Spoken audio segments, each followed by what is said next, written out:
మాజీ ఎమ్మెల్యే షకీల్ కుమారుడు రాహిల్ హైకోర్టులో పిటిషన్ వేశారు. తనపై పోలీసులు నమోదు చేసిన లుకౌట్ నోటీసులు కొట్టివేయాలని కోర్టును ఆశ్రయించారు.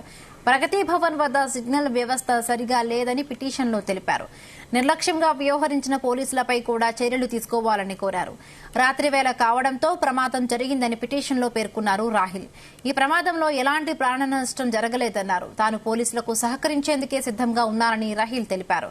కాగా లుకౌట్ నోటీసులు కొట్టివేయాలని పిటిషన్పై ఇవాళ హైకోర్టులో విచారణ జరగనుంది. ఇప్పటికే ఈ కేసులో రాహిల్తో పాటు మాజీ ఎమ్మెల్యే షకీల్ ను సైతం నిందితుడిగా చేర్చారు పోలీసులు. ఇక ఇద్దరికీ లుకౌట్ నోటీసులు జారీ చేశారు.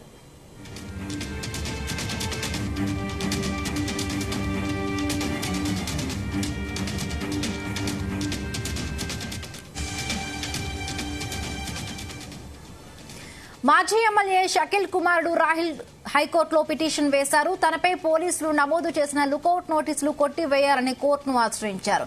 ప్రగతి భవన్ వద్ద సిగ్నల్ వ్యవస్థ సరిగా లేదని పిటిషన్లో తెలిపారు. నిర్లక్ష్యంగా వ్యవహరించిన పోలీసులపై కూడా చర్యలు తీసుకోవాలని కోరారు. రాత్రి వేళ కావడంతోనే ప్రమాదం జరిగిందని పిటిషన్లో పేర్కొన్నారు రాహిల్. ఈ ప్రమాదంలో ఎలాంటి ప్రాణ నష్టం జరగలేదన్నారు. తాను పోలీసులకు సహకరించేందుకే సిద్దంగా ఉన్నానని రాహిల్ తెలిపారు. కాగా లుకౌట్ నోటీసులు కొట్టివేయాలని పిటిషన్పై ఇవాళ హైకోర్టులో విచారణ జరగనుంది. ఇప్పటికే ఈ కేసులో రాహిల్తో పాటు మాజీ ఎమ్మెల్యే షకీల్ ను సైతం నిందితుడిగా చేర్చారు పోలీసులు. ఈ ఇద్దరికీ లుకౌట్ నోటీసులు జారీ చేశారు. రైట్, ఇదే అంశానికి సంబంధించి మరిన్ని పూర్తి అప్డేట్స్ మా క్రైమ్ బ్యూరో చీఫ్ రవితేజని అడిగి తెలుసుకుందాం. రవితేజ, ఇక రాహిల్ పిటిషన్ కు సంబంధించి రాహిల్ అభ్యర్థులను కోర్టు తీసుకునే అవకాశం ఉంటుందా? ఎలా ఉండబోయే అవకాశం ఉంది రవితేజ? ప్రగతి భవన్ ముందు జరిగినటువంటి ప్రమాదానికి సంబంధించి కొన్ని తప్పిదాలను ఎత్తి చూపిస్తూ షకీల్ కొడుకు రాహిల్ హైకోర్టులో ఒక పిటిషన్ దాఖలు చేయడం జరిగింది. దాంట్లో పోలీసుల నిర్లక్ష్యం, అక్కడ సిగ్నలింగ్ వ్యవస్థ నిర్లక్ష్యంగా వ్యవహరించినటువంటి పోలీసులు, తనపై నమోదు చేసినటువంటి కేసు, లుకౌట్ నోటీసులు వీటన్నిటిని కొట్టివేస్తూ నేను పోలీసులకు ఈ విచారణ పేరుతో సహకరిస్తాను, కానీ తనపై అక్రమ కేసులు నమోదు చేశారు. దీంట్లో మానవ తప్పిదాలు జరగలేదు, మానవ ప్రమాదం జరగలేదు. కేవలం ప్రభుత్వానికి చెందినటువంటి బ్యారిగేట్లు మాత్రమే ధ్వంసమయ్యాయి. దానికి కారణం ప్రభుత్వం, పోలీసులే. అక్కడ సరైనటువంటి సిగ్నలింగ్ లేదు, లైటింగ్ లేని కారణంగానే ఈ ప్రమాదం జరిగింది అంటూ కూడా పోలీసులనే తప్పుపడుతూ, ప్రభుత్వాన్ని తప్పుపడుతూ రాహిల్ హైకోర్టులో ఒక పిటిషన్ దాఖలు చేయడం జరిగింది.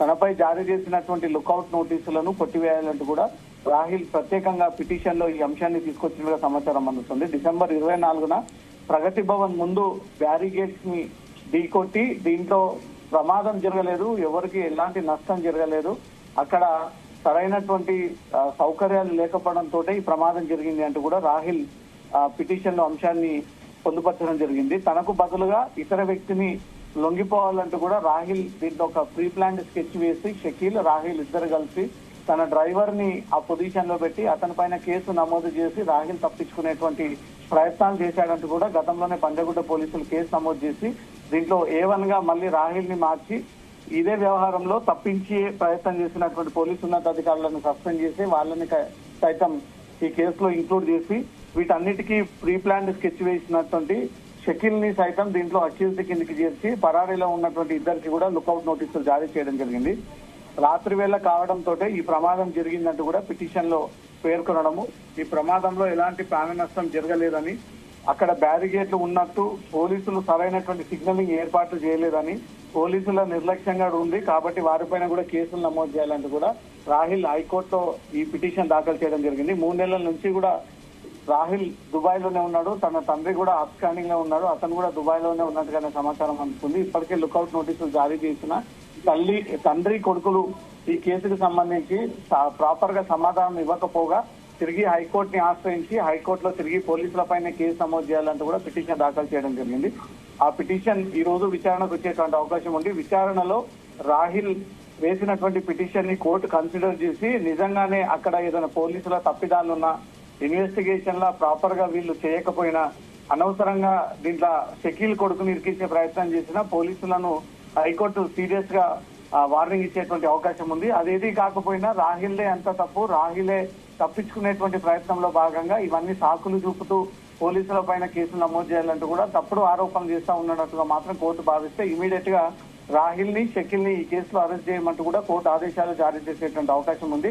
తనే స్వయంగా పోలీసుల విచారణ ఎదుర్కొంటాను, నేను పోలీసులకు సహకరిస్తాను. గతంలో జరిగినటువంటి రోడ్ నెంబర్ 45 రోడ్డు ప్రమాదానికి సంబంధించి కూడా పోలీసులు తిరిగి ఆ కేసుని ఓపెన్ చేసి దాంట్లో కూడా షకీల్ కొడుకు రోడ్డు ప్రమాదం జరిపి ఆ ప్లేస్ లో వేరే వ్యక్తిని పెట్టి అతన్ని నిందితుడి కిందికి చేసి అతన్ని రిమాండ్ చేయడం జరిగింది. అక్కడ కూడా ఇప్పుడు వచ్చినటువంటి డీసీపీ ఆ కేసుని తిరగదోడి దాంట్లో ఉన్నటువంటి వాస్తవాలని బయటికి తీసి దాంట్లో నిందితుడిగా రాహిల్ ని చేర్చడం జరిగింది. అదో కేసులో పెండింగ్ లో ఉన్నారు. పంజగుట్ట కేసు దాంట్లో కూడా తండ్రి కొడుకులు ఇద్దరు పెండింగ్ లో ఉన్నారు. కాబట్టి ఈ 2 కేసుల పైన వెస్ట్ జోన్ పోలీసులు విచారణ చేపట్టాల్సి ఉంది. ఈ కేసులో వారి స్టేట్మెంట్ కూడా రికార్డ్ చేసుకోవాల్సి వచ్చింది. 2 కేసులో కూడా రాహిల్ ని తప్పించేటువంటి ప్రయత్నాలు చేసి తన కొడుకుని తప్పించి ఇతర అమాయకుల్ని దీంట్లో బలి చేసి వారిని నిందితులుగా ప్రేరేపించేటువంటి ప్రయత్నం చేసినందుకు తండ్రి పైన కొడుకు పైన వివిధ సెక్షన్ల కింద పోలీసులు కేసు నమోదు చేశారు. కాబట్టి హైకోర్టులో వేసినటువంటి పిటిషన్ ఈ రోజు విచారణకు వస్తే కోర్టు ఏ రకమైనటువంటి నిర్ణయాన్ని వ్యక్తం చేయబోతా ఉందనేది మాత్రం మరి కాసేపట్లో ఒక క్లారిటీ రానుంది. Bindu right, thank you Raviteja, thanks for the updates.